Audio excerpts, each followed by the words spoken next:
for the Crew-8 crew. Once again, we are targeting a splashdown off the coast of Pensacola, Florida, so Gulf side this time. And that deorbit burn, once that's complete, then we can close the nose cone. For obvious reasons, we don't want to close the nose cone before the deorbit burn.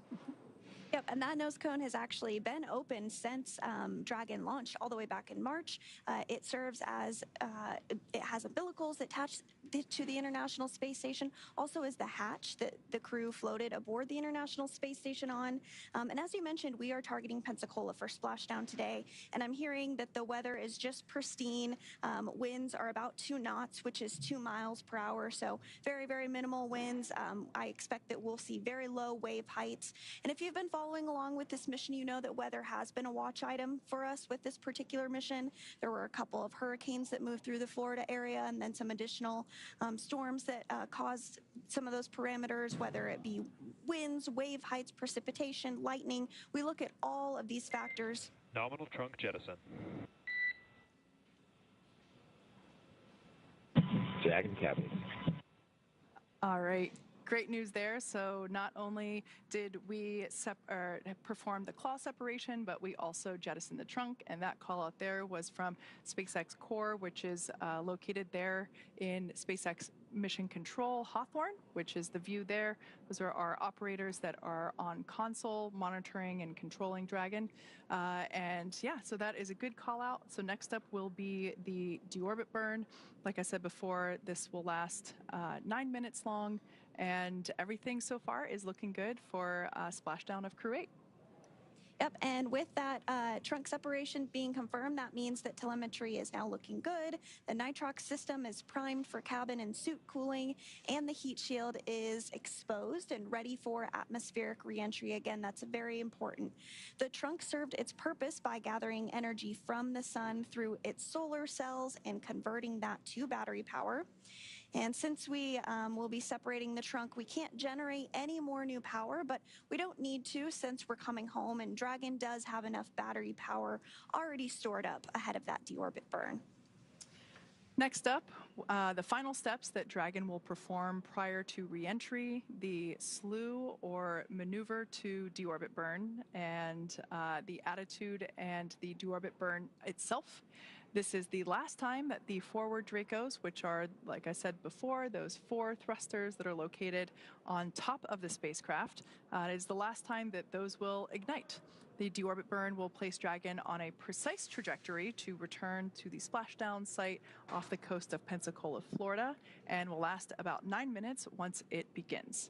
We anticipate that to initiate at 11:39 p.m. Pacific time, 2:39 a.m. Eastern time. So we're standing by right now. Everything continues to look good. We will, of course, bring you views inside Dragon capsule once we get them again, but sometimes due to ground station coverage, we are unable to do so. So unfortunately, you're stuck with Sandra and I. And I am hearing that Dragon is in that deorbit burn attitude, so just another milestone as we plug ahead this evening. And it's very important that that angle is correct for the deorbit burn, because if you go too high or too low in the atmosphere, you're not going to come in at that right trajectory and have the heat shield be able to do its job, and then of course you wouldn't be splashing down in the targeted zone. So Dragon is in that deorbit burn attitude, and we will stand by for the deorbit burn to begin in just about a minute from now. Once again, that deorbit burn is what locks the capsule into its landing site. Of course, like Sandra mentioned earlier, we have been watching weather for quite some time. We were, everyone's excited to bring Crew-8 home, but only going to do that if the weather allows and is safe for both the crew on board as well as the recovery teams. And so it has been a little bit of a waiting game, but everything is looking good weather-wise, and we are locked into Pensacola, Florida.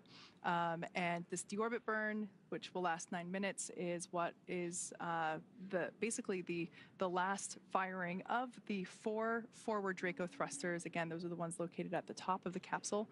And once that is complete, we will be able to close the nose cone. It's important to do this before the Dragon capsule begins to experience aerodynamic heating as it re-enters the Earth's atmosphere. It's important to get that nose cone closed so that we are able to protect the forward hatch and all of those components there during that reentry phase. Like we mentioned before, that is a period of high heating, and so we really want to make sure that that nose cone gets closed in time. And it usually takes about anywhere between 6 to 8 minutes in order for that nose cone to close. So while we are under an hour from splashdown, once again, we're targeting at 12:29 a.m. Pacific time, 3:29 a.m. Eastern time splashdown. So under an hour, and things are going to move fairly rapidly, even though you might hear us say things like, this is going to last 9 minutes, this will last 8 minutes. It certainly goes fast. Yep, absolutely. And so we are standing by for confirmation that that deorbit burn has begun. And I did just get that confirmation that the deorbit burn is underway. That burn is slated to last less than 9 minutes, 8 minutes and 20 seconds, so just under 9 minutes there. So as a little quick recap, within the last 10 minutes, Dragon has jettisoned its trunk and initiated the deorbit burn just seconds ago. For these operations, NASA and SpaceX closely coordinated with the United States Coast Guard to establish a safety zone to ensure public safety and for the safety of those involved in the recovery operations, as well as the crew on board the returning spacecraft. Multiple notices are issued to the mariners in advance and during recovery operations, and Coast Guard patrol boats are deployed to discourage boaters from entering the splashdown zones. We do want to stress to the public the need to respect this safety zone. Recovering a spacecraft from the water is a hazardous operation, and any other boats interfering increases risk to astronauts in Dragon, the teams working to recover them from the water, and the safety of those if they come too close. So for the safety of the crew and your safety, we recommend you sit back and watch as we'll be bringing you the very best possible views of our astronauts' homecoming. As I mentioned earlier, this deorbit burn is the last time that those 4 forward Draco thrusters will fire.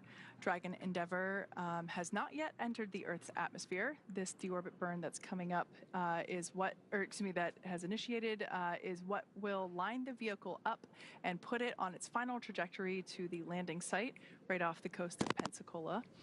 Right now, Matthew, Michael, Jeanette, and Alexander are using their screens to keep tabs on the burn duration, Draco thruster firings, and trajectory details like entry angle, spacecraft perigee, and how much distance remaining until deorbit burn termination.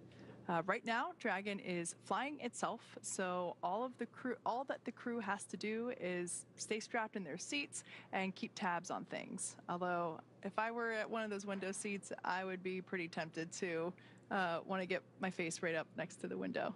Yes, hopefully they're enjoying their last less than an hour in space. They did have about 34-hour period from undocking to when they will splash down. So the crew had the opportunity to get out of those spacesuits, have a meal, get some rest. But right now they are suited up as we call this a dynamic period of the flight. So during launch, the crew is suited up, during the docking, during undocking, and then during splashdown operations. So NASA and SpaceX did jointly select the primary splashdown location off the coast of Florida. So as we discussed a little bit already, this selection process works with a lot of different variables, including space station's orbital trajectory, what landing sites are available and have favorable weather, how much free flight capability Dragon has for the trip home, and the sleep schedule for the returning crew members. We'll start with, we've got some more views there inside the capsule. We can see the crew there keeping tabs on things with the touchscreen displays. Doing a little fist pump there was Commander Matthew Dominic. I think they're excited to come home. Like we mentioned before, this is the longest human spaceflight mission in a Dragon capsule that has been performed so far. So, this is a cool view because we can actually see indications there. The 2 outward screens that show which Draco thrusters are firing. So it's an opportunity for the crew to keep live tabs on what is happening with the thrusters just above their heads. Now, getting back to the return or the splashdown sequence, we start calculating daily return options based off of the space station's current orbit and Dragon's capabilities to maneuver and line up for reentry. The time from undock to landing at the primary site can vary from less than 6 hours to more than 39. Getting home the quickest comes with some obvious benefits, but we always have to make sure that the crew is properly rested for dynamic operations and preventing us from scheduling 20-plus hour days for them. Trajectory and ballistics experts provide the daily opportunities that would line up Dragon with the 7 landing zones and split them into what we call ascending and descending opportunities. And we are now over halfway through that deorbit burn. Dragon is using its Draco thrusters after leaving station to execute a series of altitude lowering maneuvers and to line it up with the selected primary site off the coast of Pensacola, Florida. It can also change to different alternate sites while in free flight if sudden weather moves in that we'll need to avoid, but we don't have any of that happening today. And weather is something we are constantly looking at, making the final call to proceed about 2.5 hours before the crew undocks. So for the Crew-8 return, we looked at a number of weather items. Some of the obvious ones are no rain or chance of lightning in the recovery zone, both for the safety of the crew inside Dragon and for the recovery teams on the water. We're also looking for wind speeds less than 15 feet per second, or about 10 miles per hour, and relatively calm seas so we can safely execute recovery operations, which includes landing a helicopter on the recovery ship to fly Matt, Mike, Jeanette, and Alexander back to Florida. Once Dragon began flying free today, we had a number of additional checkpoints to either proceed towards the primary site, head to the alternate, or select a new zone based on real-time weather data. These checks happened all the way up until we're in the final hours before the deorbit burn, which is the last burn in the trip home and commits Dragon to re-entering the Earth's atmosphere. And that deorbit burn is underway, and we are just awaiting confirmation that it is wrapped up. We expect this to complete at 11:48 p.m., so just about 2 minutes until this deorbit burn finishes. Once again, our live views inside the Dragon Endeavour capsule with the Crew-8 team inside. These views here, so we can actually see there in the center console, that is basically a trajectory tracker for showing them where they anticipate to splash down. But the view that I particularly love are the Draco firings there on either side of that center console. And we were getting a good view of Matt. Oh, there we are, right on time. A good view of Matt Dominic. He is the commander of Endeavour. This is his first space flight, and I have just so enjoyed seeing the photography that he has been able to capture. Been incredible. Yes, if you have not seen it, please do go check out our social media pages, our Flickr account. He really took to the photography during his mission and has captured some just breathtaking, spectacular, marvelous images. I think the only thing that could be better is if I were able to see it with my very own eyes from up there. Now we are standing by for the completion of the deorbit burn. For those that have just recently joined us, we have already separated from the trunk. We've jettisoned that trunk to expose the heat shield at the base of the pressurized section of the Dragon capsule. Of course, that pressurized section is the section that we see here on our camera views, where the Crew-8 crew sits. We expect the deorbit burn to complete here in the next 60 seconds or so. This was a 9-minute-long burn, and it is the final burn that lines up the trajectory for the Dragon capsule with the targeted splashdown site. The final firing of the 4 Draco thrusters at the top of the capsule. Deorbit burn complete. Performance nominal. Nose cone closure initiated. Dragon copies. And great news, we did hear that that deorbit burn is now complete. Dragon is committed to coming home. So next up, we will have the nose cone that does close up.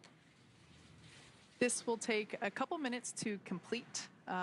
We have a series, basically 12 hooks on the nose cone that will lock in with the Dragon capsule, and those will close in a series of, in 2 different series, so 6 each.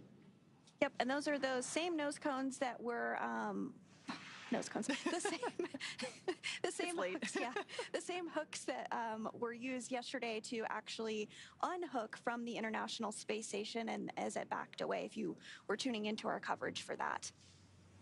So in the background, Dragon is currently inhibiting those forward bulkhead Draco thrusters that we just used to complete the deorbit burn, ensuring it's safe to latch the nose cone shut for reentry. Also, the vehicle will begin to initiate that nitrox suit purge. This helps Matt, Mike, Jeanette, and Alexander stay cool and comfortable during reentry, which is coming up in about 20 minutes or so from now. At this point, the nose cone again is closing and protecting the forward hatch for reentry. And the crew will continue to use their screens to monitor the locking of the nose cone, which is done by that set of hooks, 12 in all. So we did hear that nose cone close is underway. We expect it to be closed in about a minute or so. And again, this nose cone has remained open since the crew launched all the way back in March. This was nearly an 8-month mission that the crew spent aboard the International Space Station conducting science, performing research, investigations on not only themselves, but on a variety of topics from physics to flame studies. But it is interesting that the crew themselves actually is a part of the science experiment. The International Space Station has been continuously occupied for over 20 years, and we continue to learn more and more about how the body adapts to microgravity. And it looks like we are starting to see a view there of the nose cone as it does begin to close up. You can see that on your screen. Expecting that nose cone to be fully closed in just moments from now.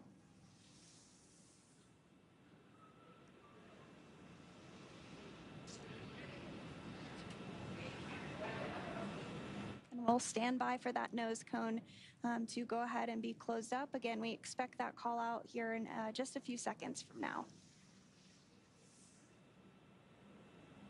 While this nose cone closure is underway, this is the final physical change that Dragon will undergo today. This, like we mentioned earlier, we jettisoned the trunk, and now we're closing the nose cone. And once that nose cone is closed, Dragon is basically in its final configuration and ready to begin its re-entry period through the Earth's atmosphere. As we mentioned earlier, that period is a period of time of a high dynamic loads or aerodynamic loads and heating. So the heat shield will be doing quite a bit of work during that time and helping to slow the capsule down significantly. In fact, right now they are still going at orbital velocity, and when they begin to re-enter the atmosphere is going to be pushing back on the capsule and helping to slow it down. And that energy turns into heat at the base of the heat shield, and that heat shield helps protect the crew and the capsule during that phase. By the time that the drogue parachutes deploy and help slow the capsule down even more, basically that re-entry period sees a deceleration from 17,500 miles per hour down to 350 miles per hour. So while the atmospheric reentry is a, we see the Dragon capsule come back with some, toasty marks on it. It's for good reason. It really actually helps do quite a bit of work to help slow the capsule down itself. So we are standing by actually I did just hear that we have confirmation that the nose cone is now closed. So nose cone closure is complete. And we basically move into the second half of entry. Dragon is now beginning to inject cooled nitrox into the air that is being delivered to the suits worn by Matthew, Michael, Jeanette, and Alexander. Again, this is what will allow the crew to remain comfortable while those external temperatures outside of Dragon reach 3,500 degrees Fahrenheit. With the heat shield pointing forward, it is basically leading Dragon to the landing site. So we've been talking a little bit about the heat shield. Dragon's primary heat shield is comprised of Pica 3.0, which stands for Phenolic Impregnated Carbon Ablator.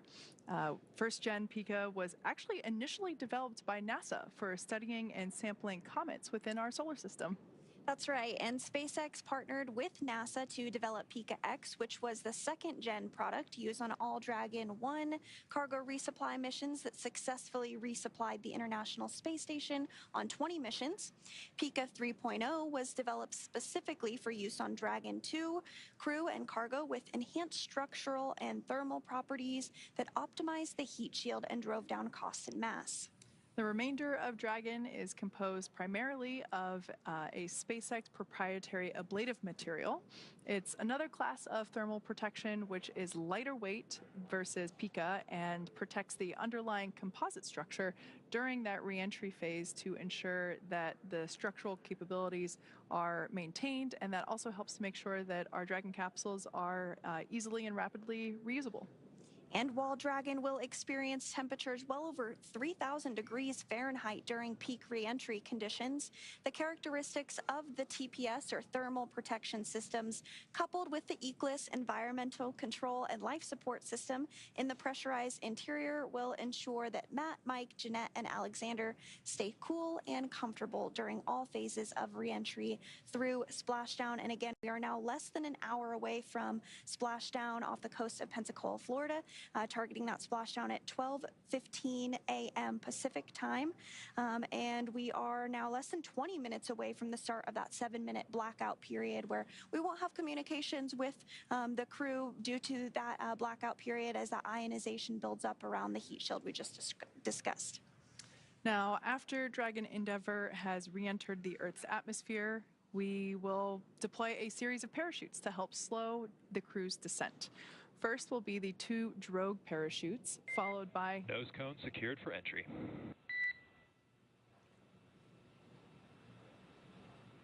Dragon capsule, straight news. All right, great news there. Confirmation that all 12 hooks of the nose cone are in place and that nose cone is now secure and closed. So fast forwarding a little bit back to re-entry, and more specifically when we're deploying the parachutes, the first 2 parachutes that will come out are the 2 drogue chutes, and those will be followed by the 4 main parachutes that will help guide Dragon to its first contact with Earth since launching back in March 4th to be exact. Dragon will automatically deploy these parachutes when different pressure and positioning sensors on the spacecraft detect that they are at the right speed and altitude. Vehicle velocity at drogue deploy is approximately 350 miles per hour, and they deploy at about 18,000 feet. Vehicle velocity when the main chutes deploy is approximately 119 miles per hour, and they deploy at 6,500 feet. And then vehicle velocity at water splashdown is approximately 16 miles per hour. And the highest G load the crew will experience during reentry is approximately 3 to 5 Gs. So we are standing by for initiation of the, the next thing we'll have coming up is that loss of signal that occurs as the capsule begins to come back through the Earth's atmosphere, like you mentioned before, the ionization. Right now, we actually have a view there of mission control here in Hawthorne. Those are the Dragon controllers sitting on console, monitoring Dragon's progress as they have been all throughout the mission. We have Dragon controllers on console 24/7 while Dragon is on orbit. And this view here is actually a view from our recovery vessel Megan, a beautiful moonshot. Wow, that is super clear and very cool to see. Yeah, absolutely. The recovery team did deploy out to the vessel a short time ago, about an hour before splashdown, and some members do go a little sooner than that. It just depends on the role, but there's an entire team that helps to support the splashdown, and we'll talk through all those operations. You'll see a lot of the folks on camera this evening, but it looks like they are getting a beautiful view of the moon and soon to be a beautiful view of Crew-8 as they re-enter the Earth's atmosphere. Now, sometimes sometimes we do have a path in which Dragon re-enters over places that it can be seen. This one, unless you are in the southern tip of Mexico, it's not a great view for the coastal United States, but if you are in the southern tip of Mexico, you might have a chance of seeing it. Or if you're on a boat in the middle of the Gulf of Mexico, look up and see it'll look like a very bright comet or shooting star streaking through the Earth's atmosphere as it re-enters. So this view, once again, coming to us from our recovery vessel Megan out in the Gulf.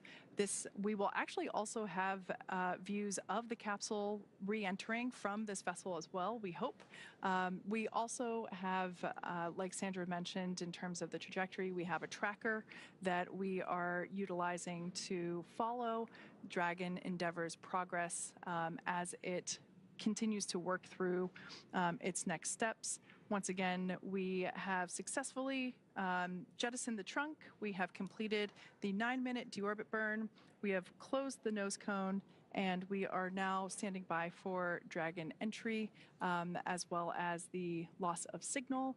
That is a period of time in which the Dragon capsule is coming through at orbital velocity, coming through the Earth's atmosphere, and plasma begins to build up on the bottom of the heat shield, and basically it prevents us from communicating with the Dragon capsule or receiving communications from the Dragon capsule. So we call it a blackout period just because it's a brief period of time in which we are unable to hail the crew, but we anticipate that to begin at 12:25 a.m. Pacific time and apologies, I'm getting my numbers wrong here. That is actually the time in which we anticipate to acquire the signal. We anticipate to lose the signal at 12:15 a.m. Eastern Pacific time, or 3:17 a.m. Eastern time. So all that being said, we're going to follow Dragon's progress, and we are going to stand by and take a moment to pause and listen to the nets as we await that moment of loss of signal. We will continue to monitor the nets and stand by and watch Dragon's progress.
SpaceX for entry briefing.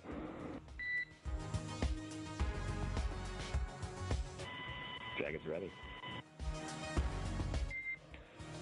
All right, Endeavour, good to report that there are no deltas to the timeline. The team right now is tracking no issues on Dragon, and our landing site weather still looking beautiful with a wind speed of 3 knots, a wave height of half a foot, and a wave period of 6 seconds. How copy? That is tremendous, tremendous news. We're going to go visors down, our sights have disappeared, and our restraints are tightened. Copy that. Dragon crew entry preparations are complete.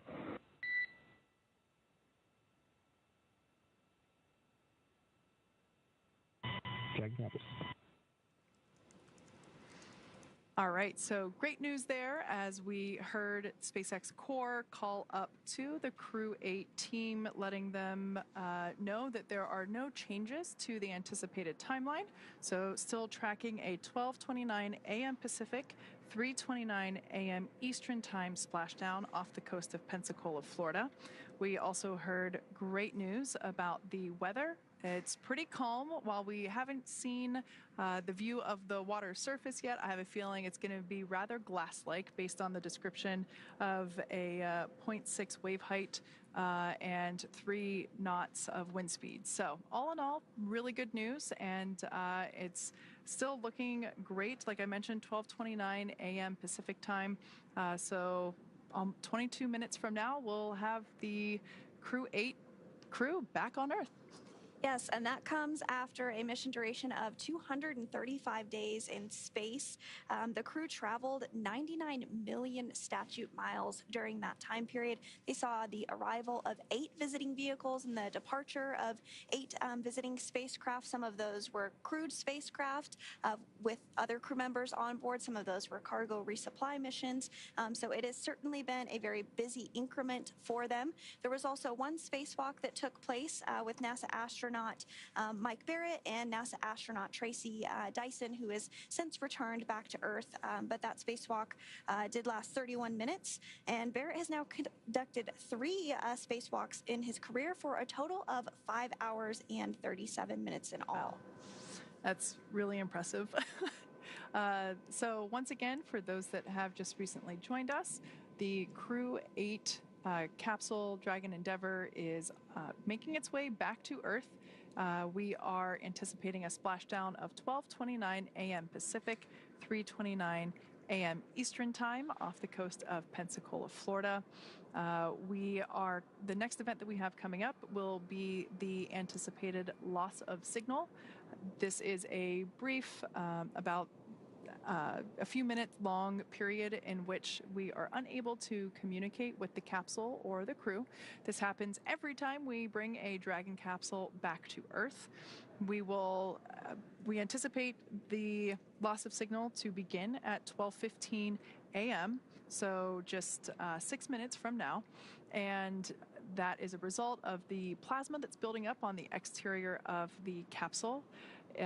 It's a moment in which it gets really hot on the outside. The external temperatures can reach up to 3,500 degrees Fahrenheit, but thanks to the thermal protection systems around the exterior of the Dragon capsule, as well as the cool air that's being flowed through the suits that the Crew-8 astronauts and cosmonaut are wearing, they stay relatively comfortable and cool during the entry phase, so nothing to worry about there. But we do anticipate the acquisition of signal to come back at 12:22 a.m. for a total of a roughly 7-minute period of blackout. That's not exact. Sometimes we're able to get comms back a little bit earlier, so you'll actually hear SpaceX Core, the crew operations and resource engineer.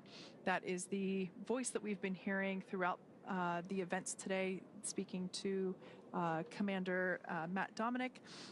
You'll actually hear the SpaceX Core begin to hail the crew a little bit earlier, just to see if we get those comms back.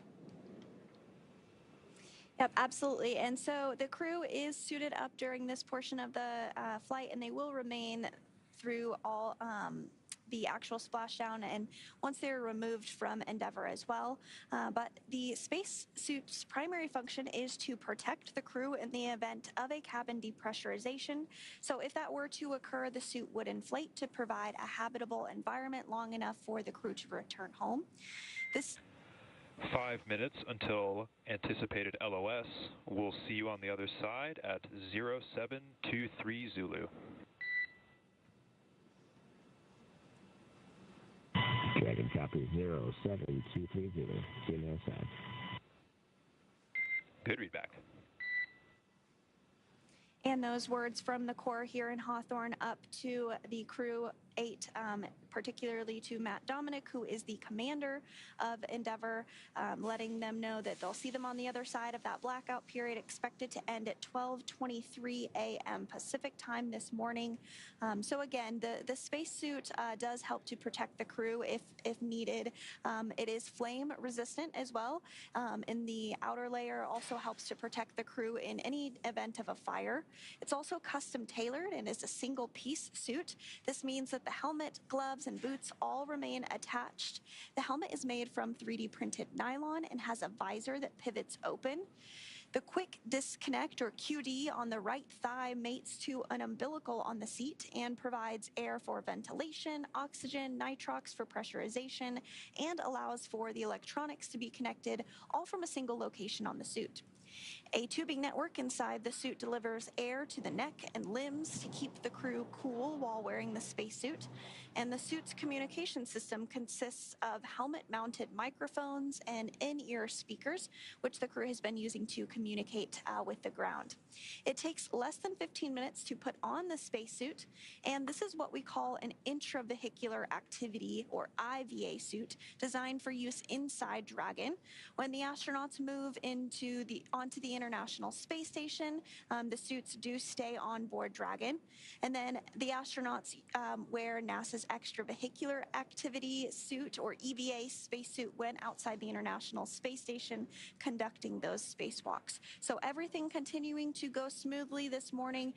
We are awaiting the next major milestone, which is the blackout period, when the crew does begin to re-enter the Earth's atmosphere, and we'll start to feel some of that pull of gravity for the first time in nearly 8 months since their launch back in March. Live view there of the team on console continuing to monitor Dragon as it makes its way back to Earth. That is SpaceX Mission Control, located in Hawthorne, California. And like I said, it's where our teams monitor Dragon, checking in on all of its systems, help make sure that the crew has a safe journey. Our team in Mission Control follow their progress all along the way. On console or headset are 6 key positions who are monitoring the health of the vehicle and the crew. The mission director is responsible for mission success and is in charge of that room. The person that we hear talking to the team up in space is the Crew Operations and Resources Engineer, or CORE. The other positions are focused on vehicle systems like navigation, control, avionics, software, propulsion, life support, and of course communications with the ground segments. So lots of specific roles being filled there at the Mission Control in SpaceX. Yes, absolutely. And I am hearing that Dragon has slewed to the final entry attitude and is beginning that entry interface period. So we'll stand by as this blackout period begins, and then of course, we'll catch the crew with those comms on the other side of it. So in addition to Mission Control Hawthorne, there is Mission Control Houston, a very familiar place for me, which is staffed 24 hours a day, 7 days a week. There you do see a shot of Mission Control Houston on your screen. Team members here are trained in a variety of disciplines and monitor all of the space station systems. And just like Mission Control at SpaceX, we have someone dedicated to talk to the crew members, to streamline communications. This keeps the astronauts from needing multiple conversations on different subjects. This role is the CAPCOM, which stands for Capsule Communicator. However, this person isn't actually talking with the spacecraft. That's SpaceX's core. The Capcom is speaking with the astronauts already living aboard the International Space Station. And the Capcom does sit right next to the flight director. The flight director gathers information and data from all flight controllers and leads the team through major milestones. They approve or decline suggestions based on pre-established flight rules. Other key members include the ADCO, who controls the attitude or orientation of the space station. We also have the visiting vehicle officer, or VVO, who monitors the work and works with external teams sending spacecraft to and from the International Space Station. There's also a flight surgeon who works with the astronauts to get a chance to speak with them on a regular schedule on private medical conferences. We also have Robo, who works with the Canadarm2 to maneuver it to complete work outside of the space station. When astronauts are on a spacewalk, the Canadarm2 is maneuvered by an astronaut within the International Space Station. And there are many other positions and team members who monitor the station's solar arrays, the astronauts' schedules, and even where every single piece of equipment and cargo is stored. So it takes a tough and competent team to make a mission successful. And we now are in entry interface and do have that loss of signal with the crew. Again, this is expected as they make their way through the Earth's atmosphere. It will last just a few minutes, and then we'll begin to hear the ground call up to the crew for a comm check. Sometimes that comes a little sooner than expected, sometimes a little later. It just depends. But we do expect to regain communications with the crew once we are out of this entry interface period. Right now, the crew on board Dragon Endeavour, of course, our team of Crew-8, the 3 NASA astronauts and 1 Roscosmos cosmonaut, they are themselves monitoring the entry phase. They are following along with the touchscreen on the inside of the pressurized section, that touchscreen monitor that they continue to follow progress with. Earlier, we saw it as the 4 forward thrusters were firing during the deorbit burn. So now they continue to monitor that. They are adjusting their cameras in preparation for drogue shoot deploy. They are also continuing to monitor velocity and basically keep tabs on how things are progressing. Like we mentioned, the period of loss of communication, which is what we are now in, we anticipate that to end, also known as AOS, or acquisition of signal. We expect that to occur at 12:23 a.m. Pacific time, 3:23 a.m. Eastern time. We might hear SpaceX Core begin to hail the crew a little bit before that. We also might hear our commander, Matt Dominic, also say hey before we even begin hailing them. So this period of blackout varies from mission to mission. It's not super precise, so we will attempt to regain those communications at the earliest reasonable opportunity, but this is totally expected. This is what happens every time we bring a Dragon capsule back through to Earth. The temperatures can reach upward of 3,500 degrees Fahrenheit. This is why we see, once the Dragon splashes down, we see that the exterior, which was a nice pristine white at liftoff, and while it was on orbit, becomes more like a toasted marshmallow after it comes back. We see that thermal protection system having done its job in protecting the structure of the capsule as well as the astronauts inside. So for those that have recently joined us, we are in the expected blackout period. We anticipate this to end at 12:23 a.m. Pacific. The team there on your screen, located at SpaceX Mission Control here in Hawthorne, California, as well as the team in Houston at Johnson Space Center, continue to monitor. Like I said before, the Crew-8 team is also monitoring using their systems as well. Prior to prior to this dynamic event, they had already closed their visors, they had already stored the tablets and any other loose items, including the zero-G indicator, of course. So they are well prepared, and like we mentioned, they will remain in their suits until after they splash down and after the recovery team retrieves them from the water and helps them egress from the capsule. Once again, we are anticipating a splashdown off the coast of Florida near Pensacola, so in the on the Gulf side of Florida. Our recovery vessel Megan is standing by, waiting for the Crew-8 cohort to return. The recovery team, actually, there's our first view of Dragon Endeavour making its streaking appearance across the sky. This view comes to us from the recovery vessel, Megan, as I mentioned earlier. And we actually do have a very special guest, Shaniqua Vereen, a public affairs officer at the Johnson Space Center. She's on the boat right now. Shaniqua, can you hear us okay? And let us know what you are seeing right now as we watch Crew-8 streak through the atmosphere about to splash down. Let us know what you're seeing. Yes, Sandra. Hi. I hope you guys can hear me loud and clear. I am on the recovery vessel Megan, as you stated. We are getting our first views here on the ship as well. I'm with NASA photographer who is seeing the navigation lights as well as the streaking across the sky. It's a pretty exciting time right now on the recovery vessel.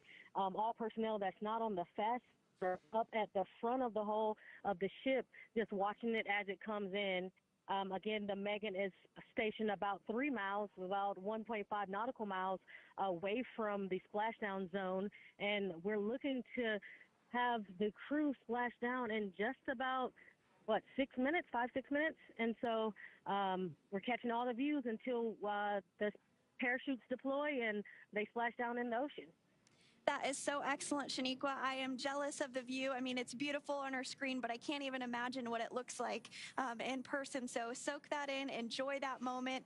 We are expecting to regain communications from the crew in about a minute or so. We might start to hear some of those calls out from the ground or from Matt Dominic, the commander of Crew Dragon Endeavour, as they come out of this blackout period. But again, we're continuing to get great views of Crew-8 as they are re-entering the Earth's atmosphere. Again, standing by to regain those communications, expecting that in about a minute or so. Dragon, SpaceX, comm check. Loud and clear, Alice. We have you the same. Great news there. Communication blackout period over. We heard the voice of Commander Matthew Dominic. Now coming up at 12:25 a.m. Eastern, or excuse me, Pacific, 3:25 a.m. Eastern, we will deploy the drogue parachutes. Now, frame of reference, prior to the period, coming through the Earth's atmosphere. Dragon is on GPS. Expect automated chute deployment at nominal altitude. Dragon copies. All right, just a call out there letting the crew know how Dragon is calculating the when and how to release the parachute. So the drogue chutes are going to come out first. There are 2 of them. This occurs around when the capsule is going about 350 miles per hour or so, roughly about there. Those will deploy, and then about a minute or 2 later, the main parachutes, about a minute later, the main parachutes will deploy, and at that point in time, the capsule will be going about 120 or so miles per hour. So those drogue parachutes do quite a bit of work as well to help stabilize and slow the Dragon capsule down. So standing by now for deployment of the drogue parachutes. Brace for drogue window. Dragon bracing.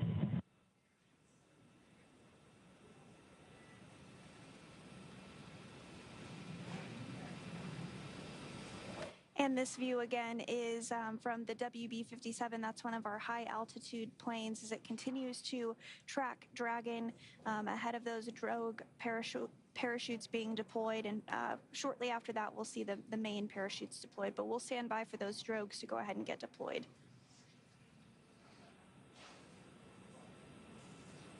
We are hearing that Dragon has good pitch and yaw stability, so everything continuing to go really smoothly, targeting that splashdown at 12:29 a.m. Pacific time, so just about 4 minutes or so from now. Once again, there we can see that the drogue parachutes, thanks to that WB-57 views, drogues are deployed. We can see two good-looking drogues. Oh, this is a great view from inside the parachute bay where those drogue parachutes... Drogue chute descent rate nominal. Next, Dragon copies. those drogue chutes will next pull out the main parachutes, and we'll see those 4 main parachutes open and inflate.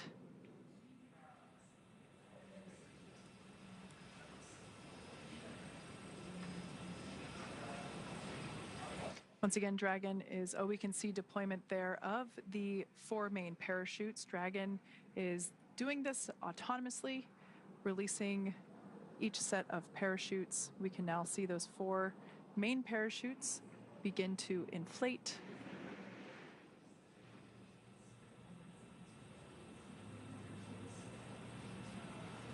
Pretty incredible to see how, as those main parachutes inflate, the capsule itself slows down even more significantly. Main chute descent rate nominal. Copy, nominal descent rate 1,000 meters.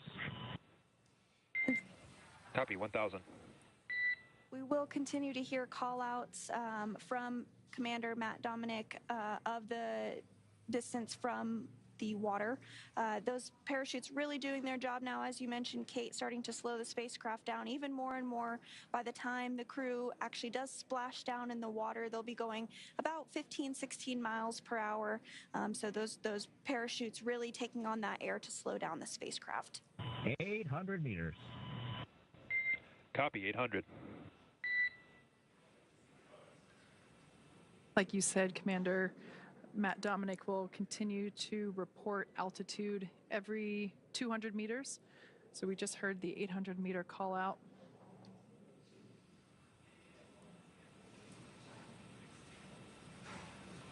And we also heard that the descent rate was nominal or as expected. Another good call. 100 meters. A good call out there. Copy, 600.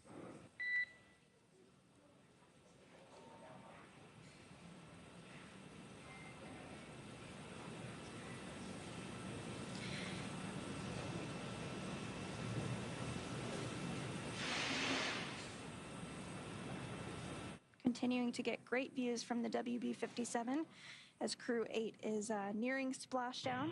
400 meters. Copy, 400.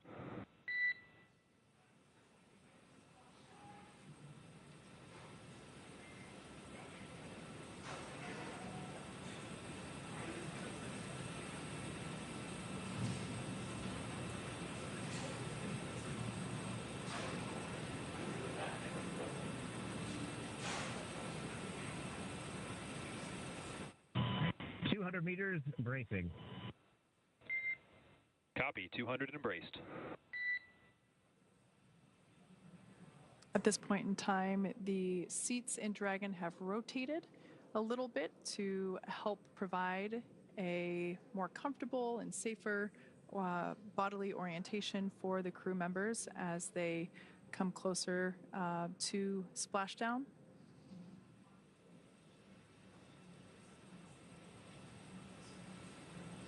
Like we said before, the capsule's going about 15 or 16 miles per hour. And splashdown.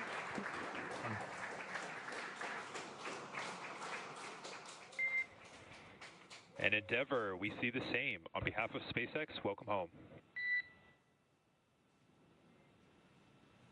And as you can see on your screen, we do have visual confirmation. Teams, what an incredible ride.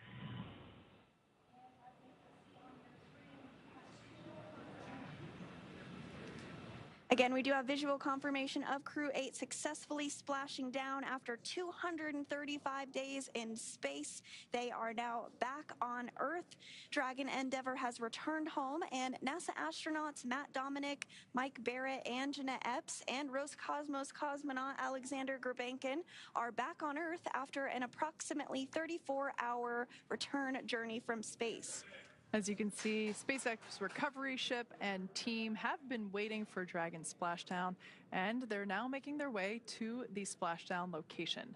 Teams have been ready and waiting about 3 nautical miles away, so it's going to take about 30 minutes for them to make their way to Matthew, Michael, Jeanette, and Alexander. They're inside Dragon. We can see there the recovery lights shining some light onto the Dragon capsule. Now, immediately after splashdown, the Dragon capsule automatically cuts the lines. Dragon, we show water operating flight control state.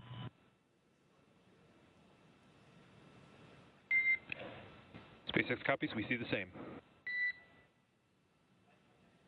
So that was just Commander Matt Dominic reporting the orientation in which Dragon is now in, which we see there on your screen.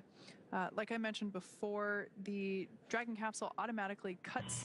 SpaceX, we stable 1.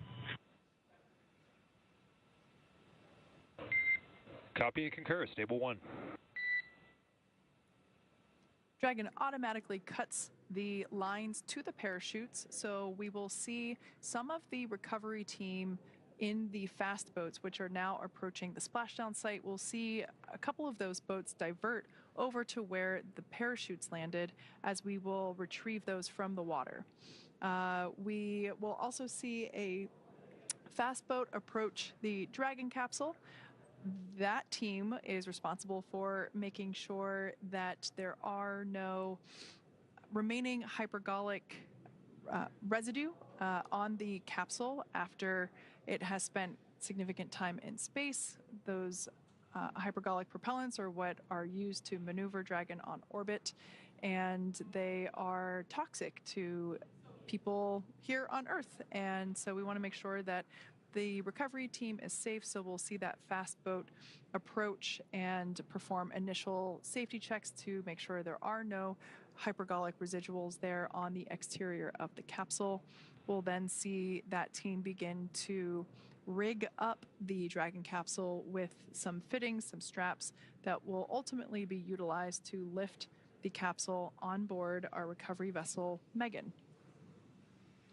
And we did have a good view there just a minute ago, and you can kind of see it here. The water is almost mirror-like. It's quite smooth. Very beautiful weather there off the coast of Pensacola for these recovery operations. So as you mentioned, they are going to begin to assess capsule safety. We do see some of those fast boats begin to approach, and they're going to do some of those sniff checks, make sure that everything is as expected before they continue with the operations of bringing Dragon closer to the recovery vessel and then eventually lifting it on. So we are now eagerly awaiting the recovery of our Dragon spacecraft with NASA astronauts Matt Dominic, Mike Barrett, and Jeanette Epps, as well as Roscosmos cosmonaut Alexander Gurbankin inside. So Dragon has already autonomously completed several steps to safe itself following splashdown, and we are continuing to see those views of the fast boats. They do have the go to approach. So for those of you just joining us, the mission has gone smoothly so far.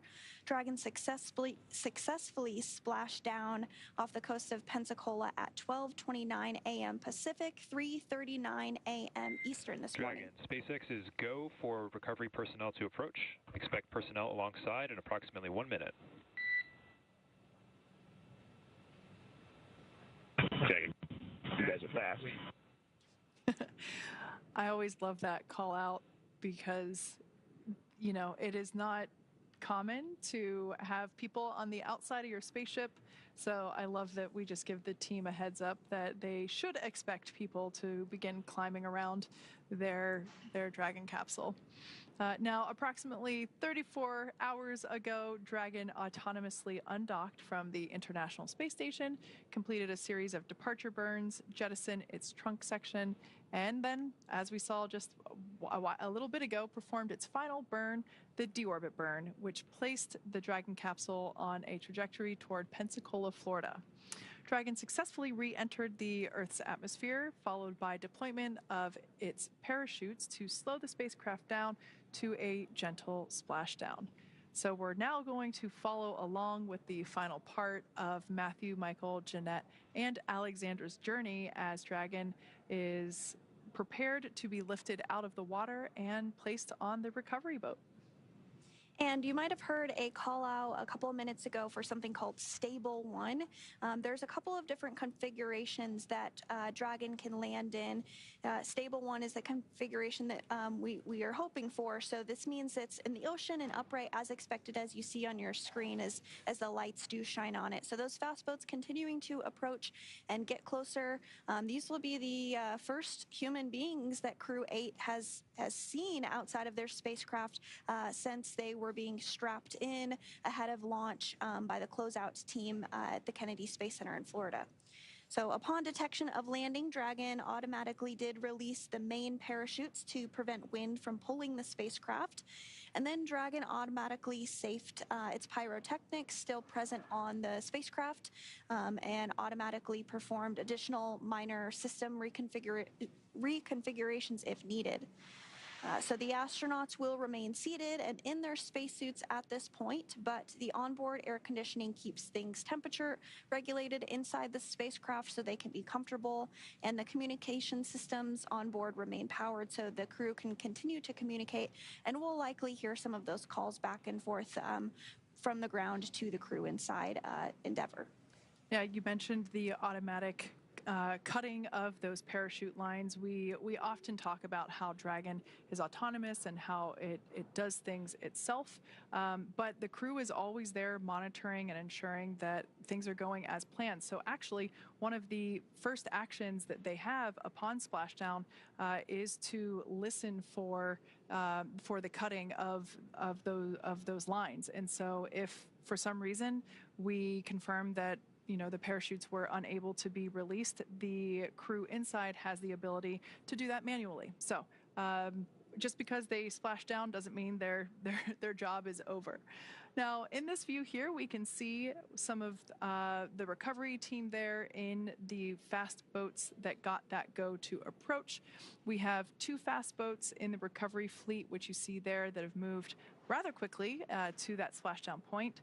They are being followed by one of the main recovery vessels, which will move into position upwind of the spacecraft.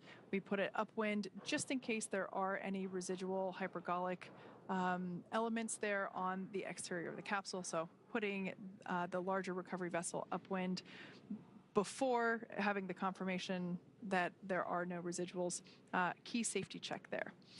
The 2 fast boats have very specific roles. Their first view of our second fast boat. The first one is focused on immediate safety inspection of the spacecraft integrity and checking for any presence of those hypergolic propellant vapors. And this helps ensure that it's safe for the recovery vessel to approach Dragon as well as the rest of the recovery team. Once Dragon... Hypergol sweeps and unfired ordnance checks are nominal. Rigging is in progress. Approximately 25 minutes until capsule lift. Stand by for PMC with the ship flight surgeon and Hawthorne flight surgeon. Dragon. All right, great news there. So we got confirmation that those safety checks are complete. So we'll now see the recovery team begin to place the required straps and harnesses around, as you can see there, around the Dragon capsule. We also heard confirmation that the words that were used were unfired ordnance. Those are those pyrotechnics that are utilized to fire the parachutes at the appropriate time, so confirmation that those have been saved. And we also heard PMC, that stands for Private Medical Conference, and that is an opportunity to speak with the flight surgeon and to give a rundown on how the crew is feeling.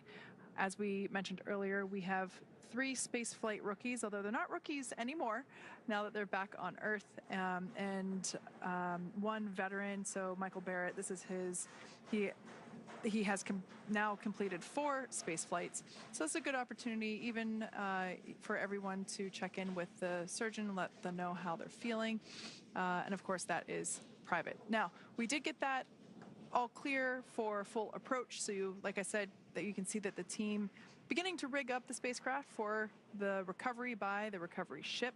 That second fast boat, which we see coming in and out of screen, is responsible for parachute recovery and also serves as a redundant boat to the first fast boat. We'll also get to see a team member on a jet ski helping to gather up those parachutes that are now detached. And it will take a little over 10 minutes for the recovery crew to complete their safety checks. But once complete, the crew will begin preparing Dragon to be lifted onto the recovery vessel. And again, we do see that rigging process underway. As part of the preparation for this lift, 1 member of the recovery team will climb on top of the spacecraft, as you see, so they can attach all those hoist rings and connect the lifting lines.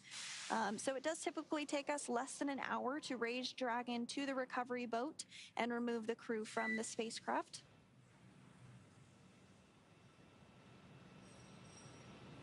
And after medical checkouts, once on board, the crew will return to land within 4 hours by helicopter. Dragon to ground is now public.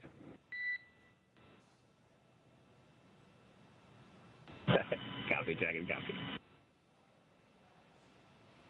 So after they return to land by helicopter, the crew will fly by plane back to Houston, where they will be reunited with their friends and their family, and then complete their post-flight period. And so again, we were getting some great views of Crew-8 after they splashed down. We'll probably get some more great views here momentarily, but everything went very, very smooth this morning. The crew did splash down off the coast of Florida at 12:29 a.m. Pacific time this morning, following their undocking from the International Space Station yesterday. They did have a 34-hour time period in which they were returning back to Earth, now back home safe and sound after 235 days in space, 3 of whom it was their very first time in space. And so this is a view of Mission Control here in Hawthorne, California. The core was the main individual that has been speaking with the crew following their undocking from the International Space Station yesterday. We'll continue to hear some of those calls back and forth from the core, the crew operations resource engineer here at Hawthorne. Particularly to Matt Dominic. He is the commander of Crew Dragon Endeavour, so he is the main astronaut that will speak with the core. And it looks like we are getting our first view there on the recovery vessel Megan. That circular object that you see in the center of your screen there, that is actually what we call the Dragon's Nest. That is where the Endeavour spacecraft will be lifted up and placed into. That's why we had to do that rigging ahead of this operation. We had to make sure that all of the harnesses were properly installed in order to hoist Dragon up into the Dragon's Nest. Now, you mentioned communicating with the crew. We actually have a team member on board the on board Megan, the recovery vessel that you see there. Shaniqua Vereen, we heard from her a little bit earlier during the just before splashdown. I can't wait to hear how the actual splashdown was.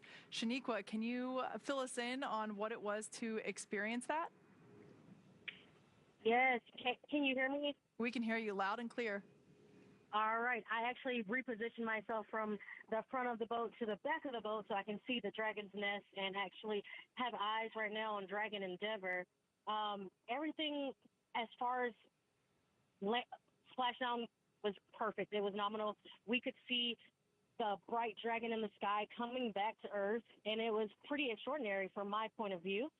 It's entered the atmosphere. We then heard 2 sonic booms, and then pretty soon after we saw some navigational lights, red and then green, and then we saw some parachutes deploy here on the Megan.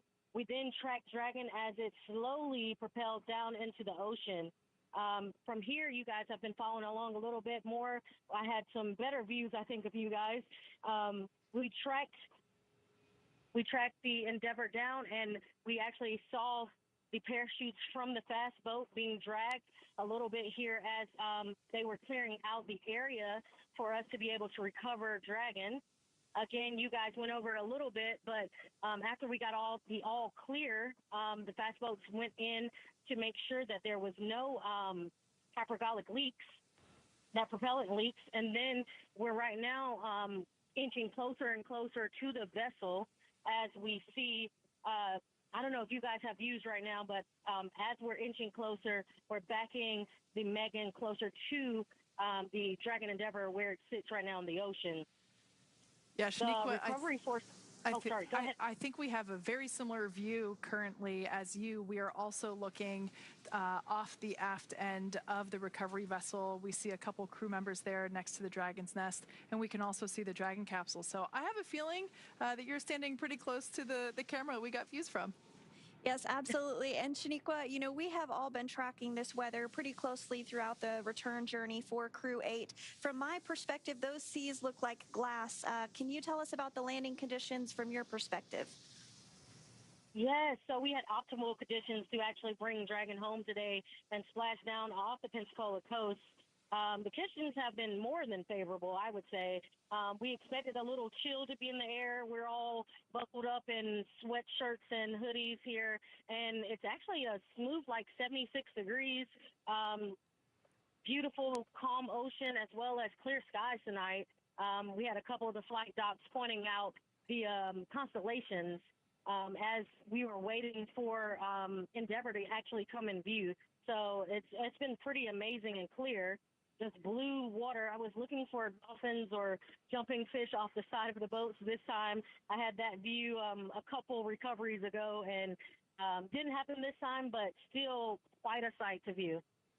Oh, that is just so wonderful to hear, Shaniqua. I do hope you bring some of that cool weather back home to Houston for us both, and I hope you get the chance to see your dolphin too. Thank you so much for joining us this evening. Best of luck to you with the rest of the recovery. We're going to continue to follow along and keep up those live views, but thank you again for joining us. That was Shaniqua Vereen, Public Affairs Officer at the Johnson Space Center in Houston. And so we are continuing to get these views of Endeavor as it gets closer and closer to the Megan recovery vessel. We're continuing to see some of those lights from the recovery personnel around the spacecraft, as well as some folks near the nest that will help with the actual lifting up process of bringing Dragon on board the Megan.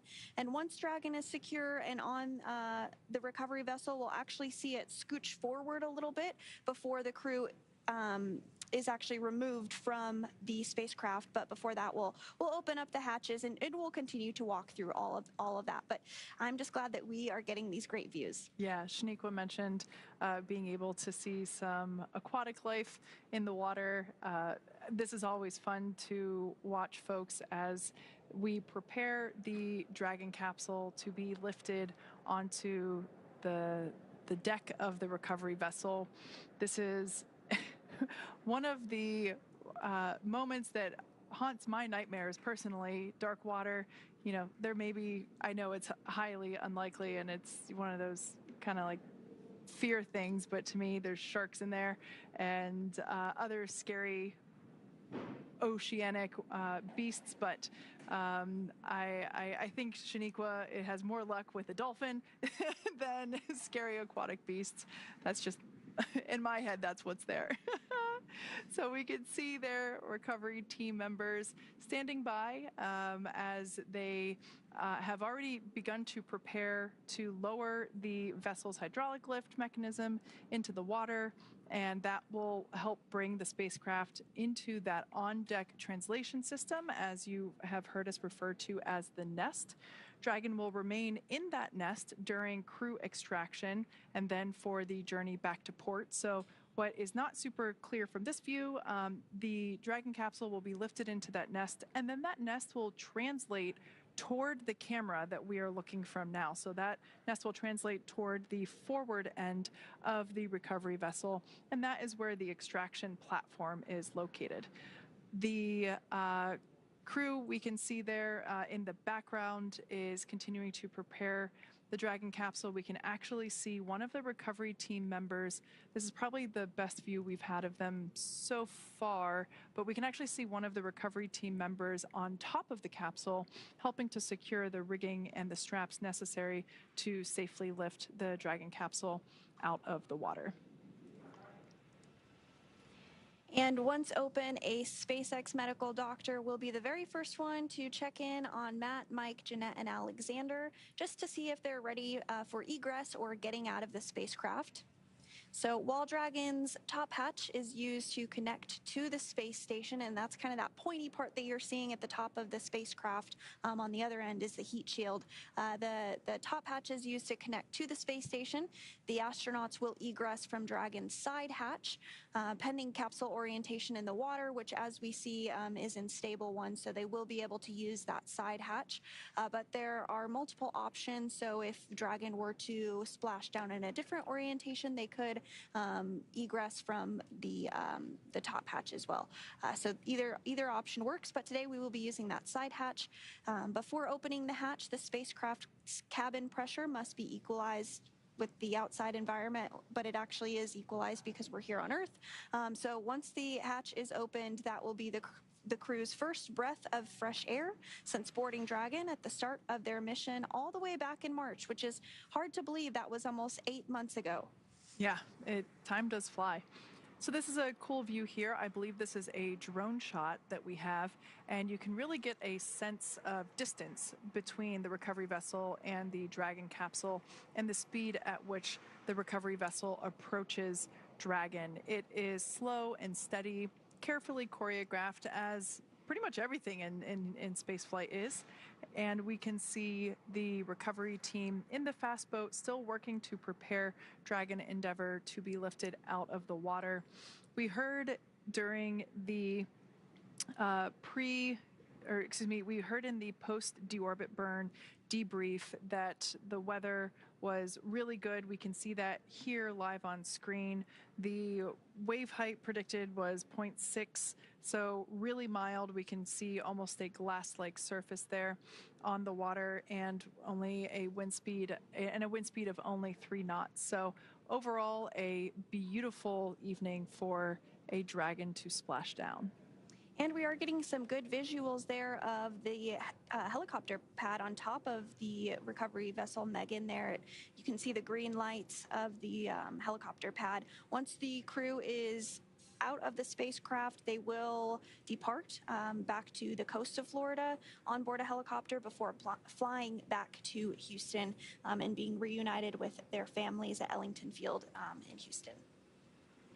So continuing to get those really great views there. It looks like the rigger is still on Dragon, if I'm seeing that correctly. Yeah, they're standing in the bay where the main parachutes were housed prior to being deployed. That's right, and it looks like that rigger this evening is Troy Werner, so we might get the opportunity to see him as he jumps off of the spacecraft, which is Kate's worst nightmare. Yes, a moment I feel things for that individual when I see them perform that, and it's really admiration that they have the bravery to do that, especially at night. Yeah, we can see him standing there in that bay where... Dragon, SpaceX, comm check. Loud and clear, Hollis. Loud and clear as well. Transition from audio from Tidris to Megan successful. Rigging has been complete. Approximately 5 minutes until capsule lift. Copy, 5 to lift.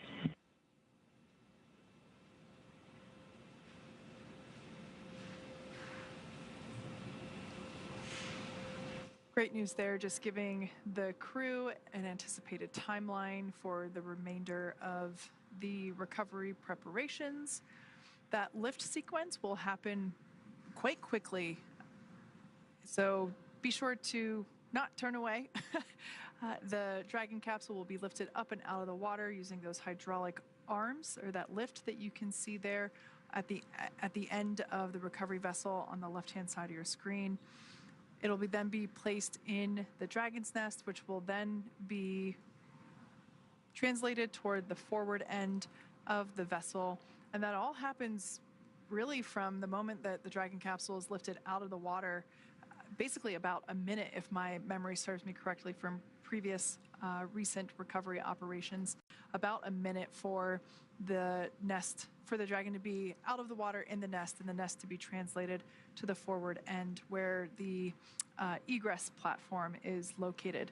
Now, once the Dragon capsule is there next to the egress platform, we will perform another set of safety checks to make sure that there are still no hypergolic vapors present on the exterior of the capsule. So we'll do another one of those before allowing the team to open the side hatch. We can see the rigger there now atop the Dragon capsule. I wonder if they have the opportunity to kind of put their hand down there and wave. That is the side of the capsule where, oh, there they go, into the water. Dragon, brace for capsule lift. Dragon.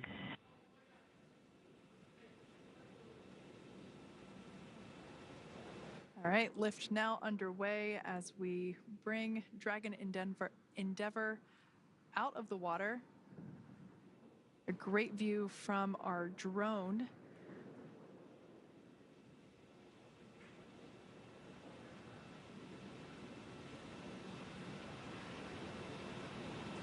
We can see the capsule now making its way toward the Dragon's nest, and there's a good view of that egress platform, so you get a better sense of how far that translation is.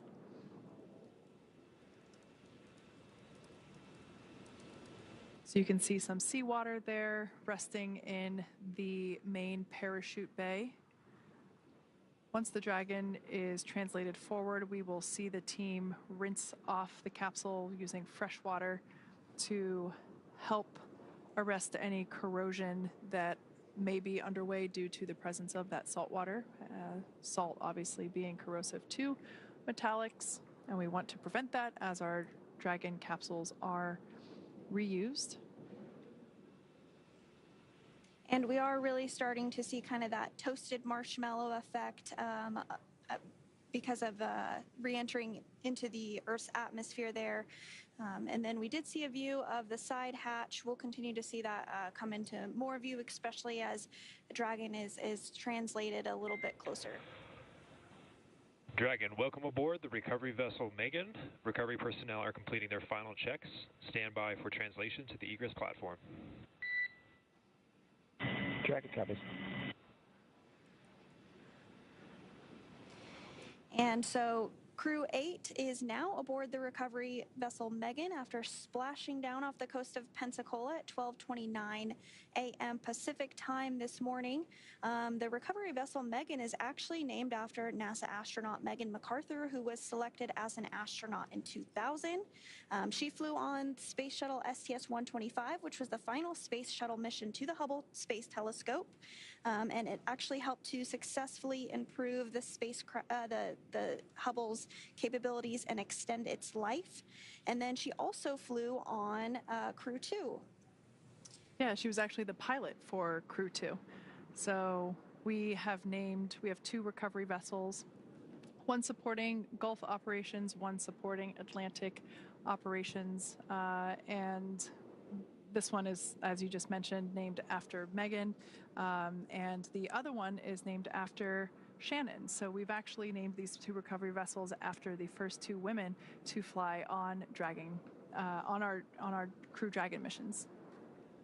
Yep, that is exactly right. And we are getting a visual there of recovery personnel working to plug up the Draco sections. Of course, those are no longer needed now that the crew is safely back on Earth. So they're working to plug those up as we continue our recovery operations this evening.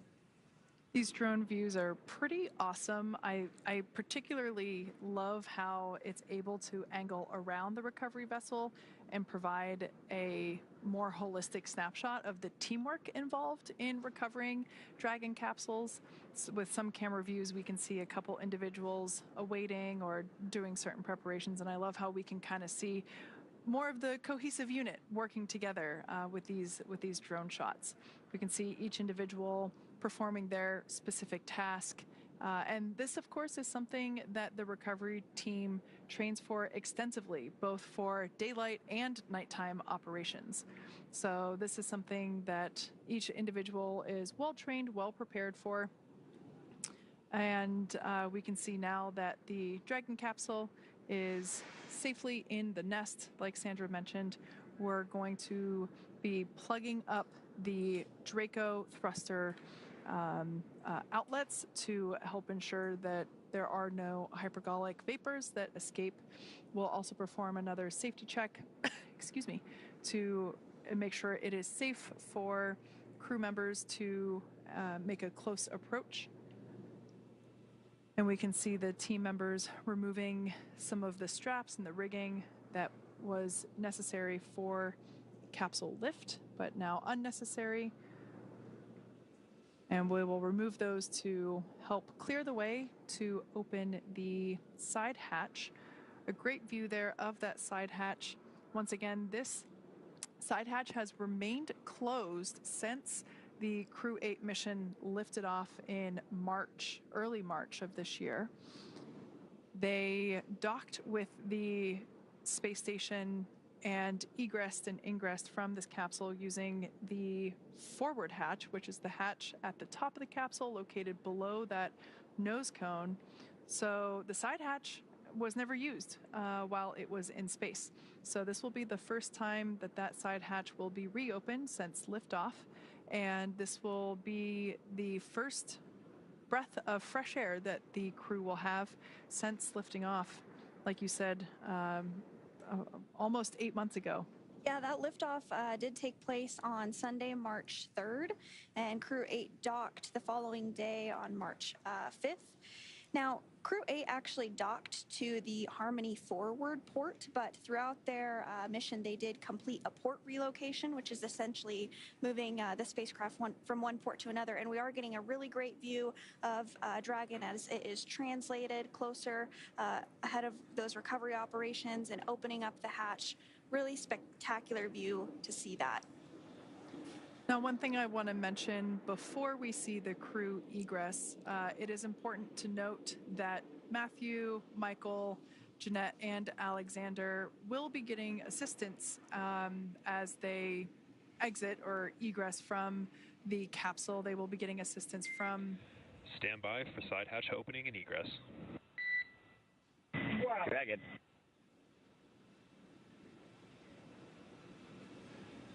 All right, so like I was saying, yeah, the team will be getting assistance from the recovery folks that you see there while they exit the spacecraft.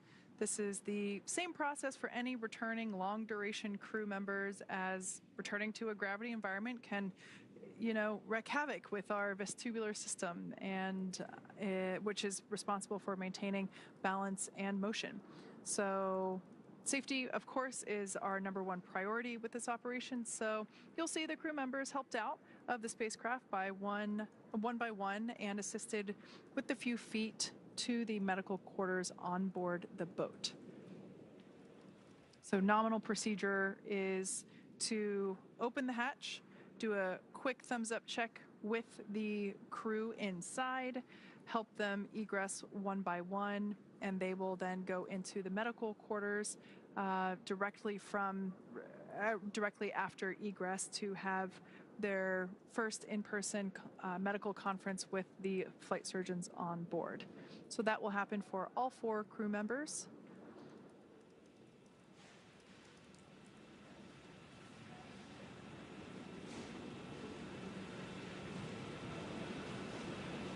Now, something you see there on the right-hand side of the egress platform, it is a rounded square. It's that white structure there off to the side.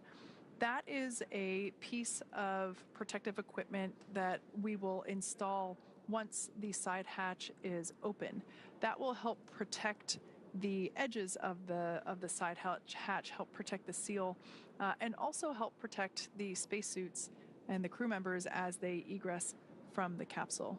Now, the crew will keep their helmets on, but they will flip their visors up. Side hatch opening in progress. Dragon.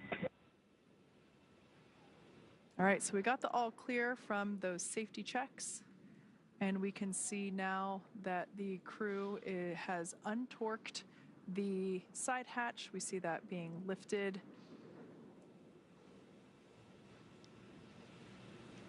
We can see that protective piece being put in place.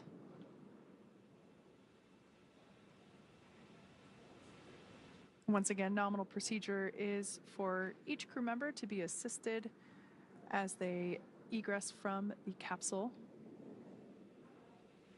And we'll also see those footrests be removed as well once we get a little further in this procedure, once they get that protective cover installed. That just helps give a little more room as they help to bring the crew members out. Yeah. As you can see, even folks that haven't spent 8 months in space need assistance getting out of the capsule. Yes, and again, you will see the crew be assisted out of the spacecraft and have some folks around them. This is common for all of our landings, as well as for the Soyuz. If you've ever watched one of our broadcasts on that, we do assist the crew as they come out of any spacecraft following their space flight. We can see the onboard photographer getting some snapshots. I have a feeling there may have been 4 thumbs up there inside the capsule at one point. Or maybe there will be now. This is also a great view. We can really see the details in the thermal protection system and that evidence of re-entry. So as we mentioned before, the exterior of the capsule at liftoff and while the capsule was on orbit was a nice white, and we can now see that discoloration reflecting the patterns of heat that the capsule experienced during re-entry. As we mentioned, the exterior temperatures can reach up to 3,500 degrees Fahrenheit as that plasma builds up. So I always love seeing how the Dragon capsules change identity essentially as they come back and kind of have their own unique fingerprint or TPS print, if you will, thermal protection system. And we were talking about the other recovery vessel, Megan, and it turns out that Shannon Walker is actually on the recovery vessel as well, helping to assist with this, as well as NASA astronaut Eric Bowe. So that's awesome. And she's the astronaut that the other vessel is named after. Yep.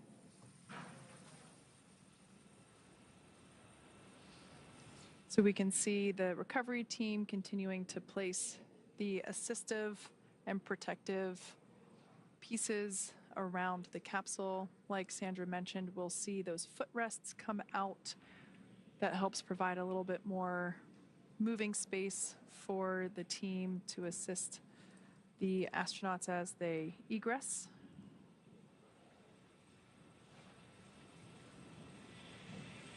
And we'll probably see a wheeled mobility aid come into view here as well for each crew member.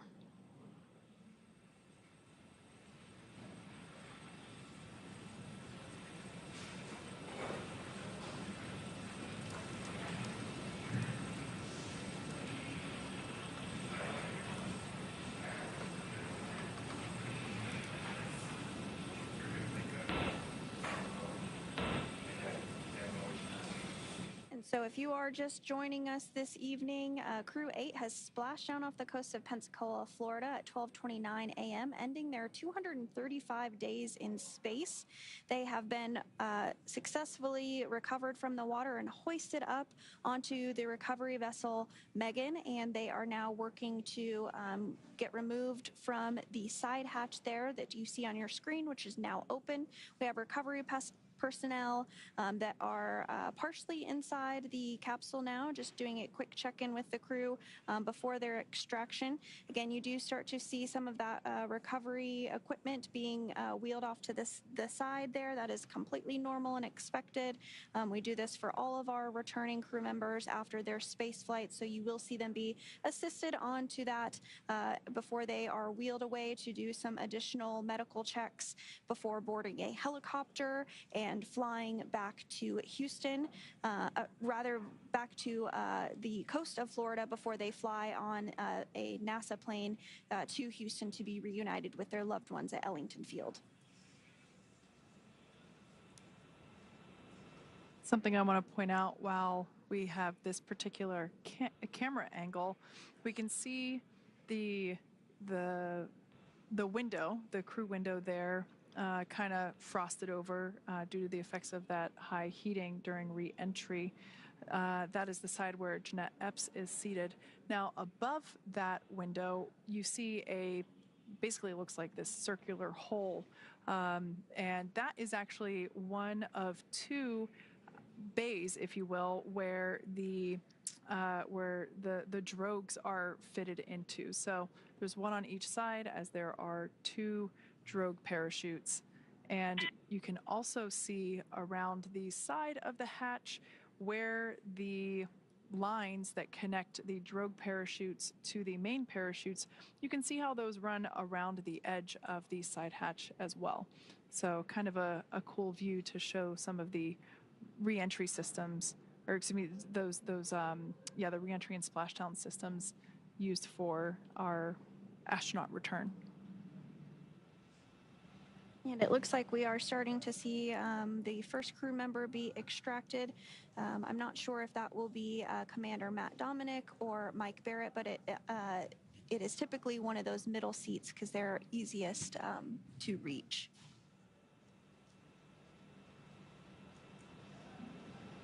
So again, you do see that crew member getting some assistance. I can't quite tell who it is just yet. I can only imagine what it feels like to have to stand up after spending nearly 8 months in space and having to stand up for the first time with Earth's gravity. And that is NASA astronaut Matt Dominic, who is now out of the spacecraft. His very first space flight. Looks like we're getting some handshakes there. High fives all around.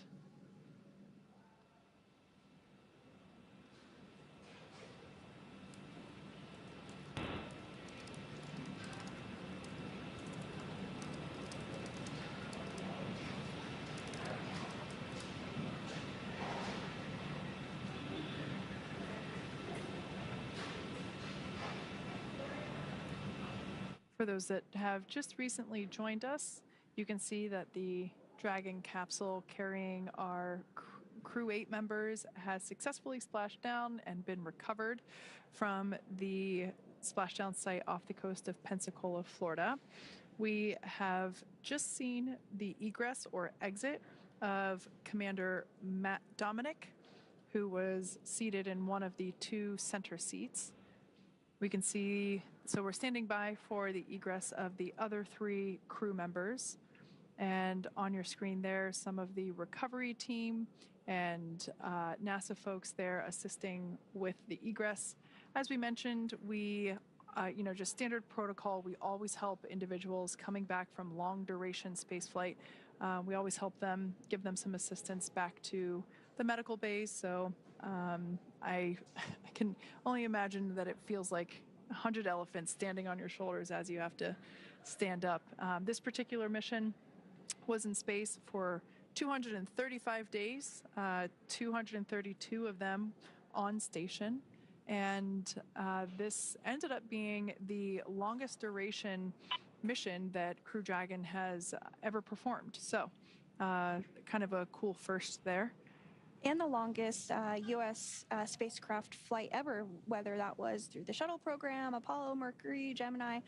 So that's a fun fact. And so it looks like they're working now to extract the next crew member. So we'll stand by to see who it is, but I do expect that it would be NASA astronaut Mike Barrett, but we'll confirm that just momentarily.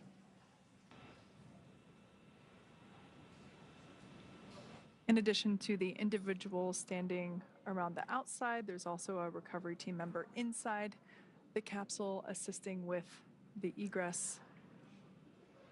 And that is NASA astronaut Mike Barrett. This is he is the veteran on this space flight. The other 3 flyers on board Crew-8 were all rookies.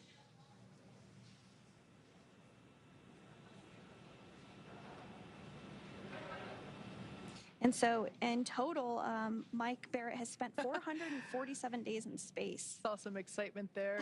Yes.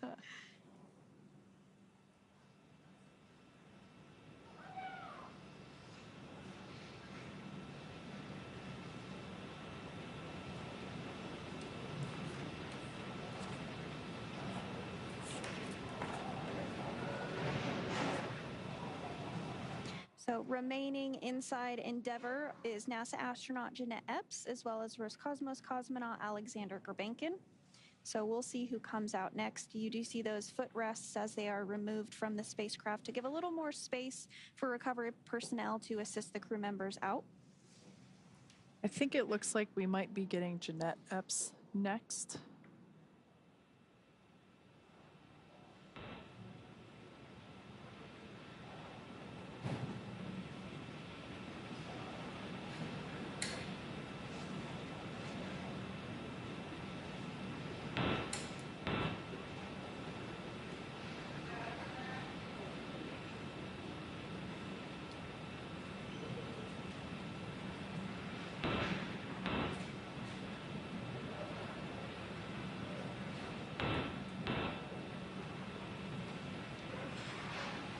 So they're continuing to work to get the next crew member out, and you can really see there's quite a few folks on the recovery vessel. It just really speaks to all those that are involved with helping to make a mission successful. It's the recovery boat personnel, the folks in Mission Control Hawthorne and in Houston, as well as all around the world, those that support the International Space Station. It really is a huge team effort to have a successful mission like this. And in fact, there's 44 people on the recovery vessel, Megan, to help support tonight's splashdown.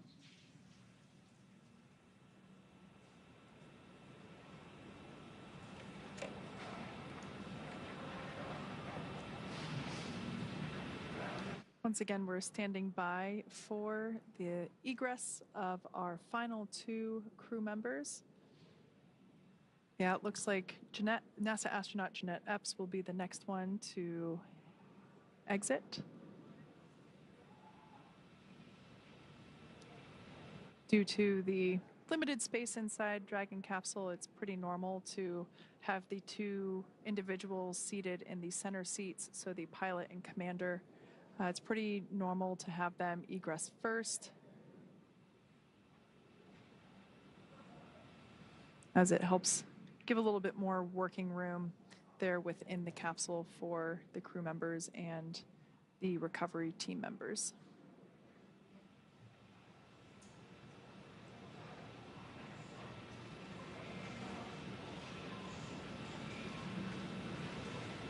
And I do believe that is NASA astronaut Jeanette Epps who is next out.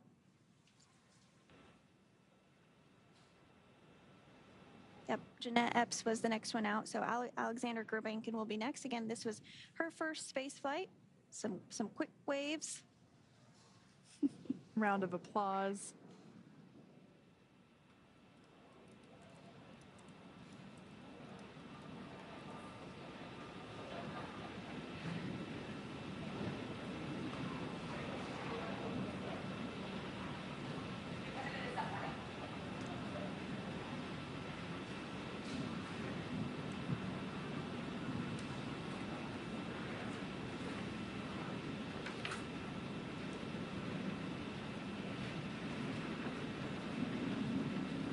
And we are starting to see Alexander Gurbankin be extracted from the spacecraft as well.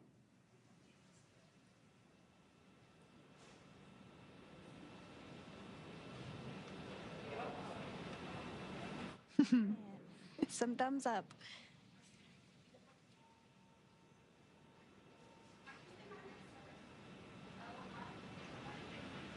And we now have all 4 crew members outside of Crew Dragon Endeavour following their 235 days in space. Some cheers and excitement for Crew-8. That's great to see. Checking to make sure they didn't leave anybody inside. No aliens as stowaways inside Dragon Endeavour. Well, now that Matt, Mike, Jeanette, and Alexander are safely back home on Earth and getting checked out by the NASA medical team, we're going to wrap up our live coverage of their return. Now, this all kicked off on March 4th, 2024 from historic Launch Pad 39A at the Kennedy Space Center in Florida. After a successful liftoff and separation from Falcon 9, Matt, Mike, Jeanette, and Alexander made a 29-hour flight on board Dragon to the International Space Station. Since arriving at the space station, they spent nearly 8 months as members of Expedition 71 and 72, where they executed science experiments, spacewalk, and repairs while aboard the orbiting laboratory. Their journey home began about 34 hours ago on October 23rd when they closed the hatch to Dragon and undocked from the space station at 2:05 p.m. Pacific time. After 4 successful departure burns and a phasing burn to line up their orbit, Matthew, Michael, Jeanette, and Alexander rested for a few hours before waking up to prepare for re-entry this morning. We jettisoned Dragon's trunk and performed our final on-orbit maneuver, the approximately 9-minute-long deorbit burn, and that occurred at 11:39 p.m. Pacific, 2:39 a.m. Eastern Time, and that sent Dragon on its path home. The spacecraft re-entered the Earth's atmosphere and slowed its descent with successful deployments of 2 drogue parachutes and 4 mains, with the final splashdown occurring off the coast of Pensacola, Florida, on time at 12:29 a.m. Pacific, 3:29 a.m. Eastern. Following that successful splashdown, we saw SpaceX recovery experts move in quickly and prepare Dragon Endeavour for its lift into the recovery vessel. And just a little less than an hour following splashdown, we saw Matthew, Michael, Jeanette, and Alexander make their way out of Dragon and into the recovery ship's medical facilities safe and sound. Next up, they'll catch a helicopter flight back to shore where they'll transfer to aircraft that will take them home. The astronauts will take a NASA plane for the short flight back to Houston, and then they'll be reunited with their friends and family, bringing an end to this mission. It has been an honor and a privilege, the greatest privilege of my life, to get to share their journey with all of you as we continue this new era in human spaceflight. Return today marks the end of the direct handover that we executed after successfully launching the Crew-9 mission to the space station on September 28th. Now, thank you, as always, for joining us for tonight's coverage of the splashdown of Crew-8. Remember to follow SpaceX on X and NASA online and on social media for updates for the very latest on crew and cargo flights to and from the International Space Station. And we'll continue to share the progress of Matt, Mike, Jeanette, and Alexander on social media as they travel back home. We also do have our post-splashdown media telecon coming up at 2 a.m. Pacific, 5 a.m. Eastern Time this morning, where leadership will share a final update as we conclude this successful mission. So from all of us at NASA and SpaceX, it has been great to support this mission. Welcome home, Crew-8. So long.